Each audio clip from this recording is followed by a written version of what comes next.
এক বছরে 496 জন সাংবাদিক হয়রানির শিকার হয়েছে। এর মধ্যে 266 জনকে জুলাই গণ-অভ্যুত্থান সংক্রান্ত হত্যা মামলায় আসামি করা হয়েছে।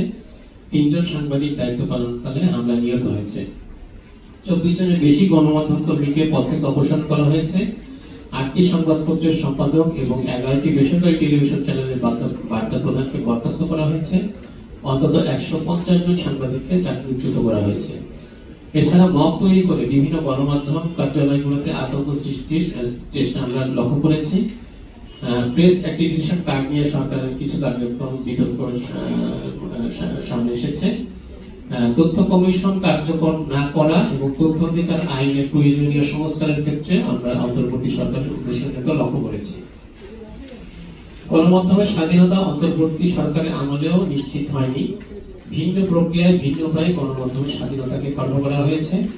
অবাধ তথ্য প্রবাহ, জনগণের তথ্য অধিকার নিশ্চিতের বিষয়টি এই এক বছরে গুরুত্ব দেওয়া হয়নি। আমরা সেনাবাহিনীর ভূমিকার ক্ষেত্রে দেখেছি যে কর্তৃত্ববাদ পতনের ক্ষেত্রে আন্দোলনের চূড়ান্ত পর্বে ইতিবাচক এবং গুরুত্বপূর্ণ ভূমিকা পালন করেছে। অন্তর্বর্তী সরকারের অন্যতম ক্ষমতার স্তম্ভ হিসেবে বিবেচিত হয়েছে। রাজনীতি থেকে দূরে থাকার অঙ্গীকার বা ঘোষণা করেছে। সেনাবাহিনী ও সংশ্লিষ্ট সংস্থার কর্মীদের মানবাধিকার লঙ্ঘনের তদন্ত চলমান রয়েছে। বেসামরিক প্রশাসন, বিশেষ করে পুলিশের নৈতিক বিপর্যয়ের প্রেক্ষিতে আইন শৃঙ্খলা রক্ষায় সহায়ক হিসেবে গুরুত্বপূর্ণ ভূমিকা পালন করলেও পার্বত্য চট্টগ্রামের কেন্দ্রীয় কর্তৃত্ব সত্ত্বেও শান্তি শৃঙ্খলা নিশ্চিতে প্রত্যাশিত ভূমিকা পালনের দৃশ্যমান ঘাটতি এখানে পর্যবেক্ষিত হয়েছে। গুজবের বিরুদ্ধে অবস্থান গ্রহণ এবং নিয়মিত প্রচারণা করেছে। নির্বাচনের সময়সীমার বিষয়ে সেনাপ্রধানের একাধিকবার মতামত প্রকাশ করেছে। বিডিআর হত্যাকাণ্ডের তদন্ত চলাকালীন মতামত প্রকাশ এবং এ সকল বিষয়ে সেনাবাহিনীর এখতিয়ার নিয়ে প্রশ্ন উত্থাপন হয়েছে। কর্তৃত্ববাদের প্রাতিষ্ঠানিকরণ এবং জনগণের মৌলিক অধিকার লঙ্ঘন, চাঁদাবাজি এবং আর্থিক খাতসহ রাষ্ট্রীয় দখলের প্রধান হাতিয়ার হিসেবে ব্যবহৃত গোয়েন্দা সংস্থাগুলোর সংস্কারের উদ্যোগ না নেওয়ার বিষয়টি সামনে এসেছে। নির্বাচনের সময়সীমা বিষয়ে সেনাপ্রধানের একাধিকবার মতামত প্রকাশ করাটাকে বিতর্কিত হয়েছে। জুলাই আগস্টে সংঘটিত রাজনৈতিক সহিংসতার সময় সেনানিবাসে আশ্রয় নেওয়া নিয়ে সমালোচনা এবং বিতর্ক হয়েছে।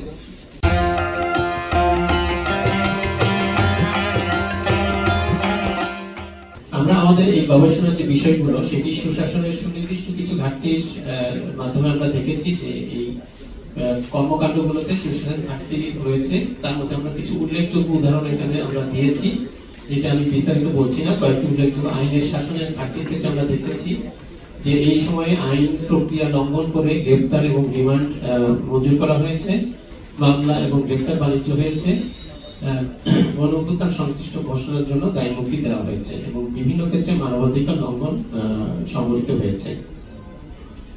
সক্ষমতা কার্যকরতার ঘাটতির ক্ষেত্রে আমরা দেখেছি পুলিশের বিরুদ্ধে করা কোনো মামলার তদন্ত এখন পর্যন্ত শেষ হয়নি। বিচার প্রক্রিয়া পরিচালনায় অভিজ্ঞতা নিয়ে প্রশ্ন উত্থাপিত হয়েছে। বিচারক ও কৌশলীদের দক্ষতা অভিজ্ঞতার ঘাটতি রয়েছে। বিভিন্ন আন্দোলন নিয়ন্ত্রণ ও দমনে সরকারের পক্ষ থেকে কঠোর অবস্থান গ্রহণে আমরা দ্বিধা লক্ষ্য করা গিয়েছে। স্বচ্ছতার ঘাটতির ক্ষেত্রে আমরা দেখেছি যে বিভিন্ন প্রতিষ্ঠানের নিয়োগ পদোন্নতি অব্যাহতিতে স্বচ্ছতার ঘাটতি রয়েছে। বিশেষ করে সরকারের উচ্চ পর্যায়ের পদ, আন্তর্জাতিক অপরাধ ট্রাইব্যুনাল বিচার বিভাগে বিচারক নিয়োগ, রাষ্ট্রপক্ষের আইনজীবী ও কর্মকর্তা নিয়োগ, প্রশাসন, শিক্ষা, স্বাস্থ্য, জুলাই সিটি ফাউন্ডেশনের সিইও কোষাধ্যক্ষ নিয়োগ ইত্যাদি বিষয় আমরা স্বচ্ছতার ঘাটতি দেখেছি।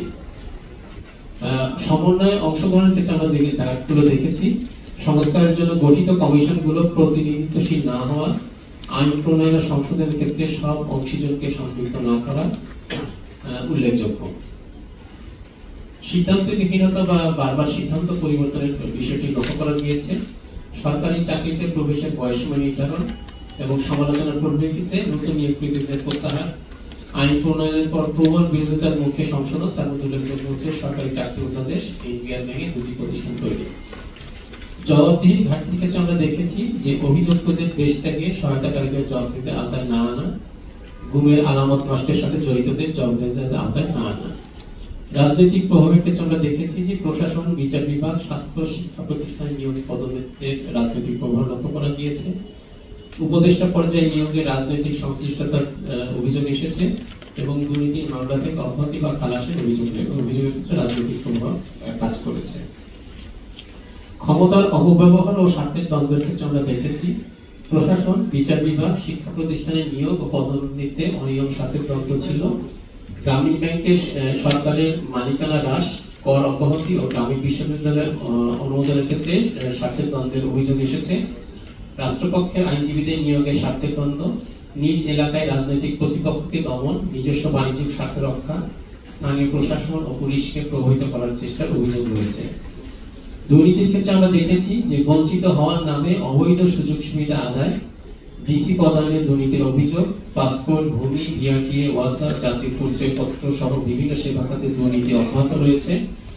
দুর্নীতি দমন কমিশনের কার্যে হস্তক্ষেপের অভিযোগ, 2 উপদেষ্টার ব্যক্তিগত কর্মকর্তার বিরুদ্ধে দুর্নীতির অভিযোগ আমরা দেখেছি।